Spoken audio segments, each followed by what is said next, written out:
कोणाचं होय पोरग? अहो माली पाटलाचा नातू होय. आबा बाबा ते तर लय भारी घर आहे किंवा आवडते का आपल्याला? अहो हक्कन भिजवणीची 30 एकर जमीन आहे आणि गावामध्ये भला मोठा चिरबंदी वाडा आहे. आबा बाबा बाबा.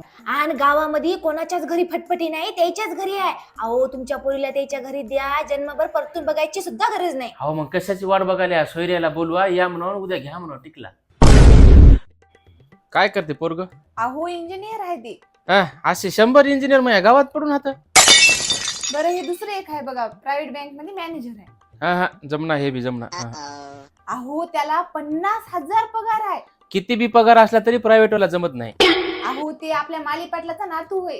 हा कोण्या माली पाटलाचा नातू राहो की सरपंचाचा नातू राहो, मला काही करायचं नाही. बरं मग तुम्हाला असं कसं तरी जावई पाहिजे. पहिली गोष्ट तर पोराला सरकारी नोकरी राहावं, 1 लाखापर्यंत पगार राहावा आणि कमीत कमी 10 एकर शेती राहावं आणि पोरग एक फुलत एक राहावं. अहो काका तुम्हाला तर 3 एकर शेती आहे, 2 पोरं आहेत, नोकरी पण नाही, त्याला कोण पोरगी देईल.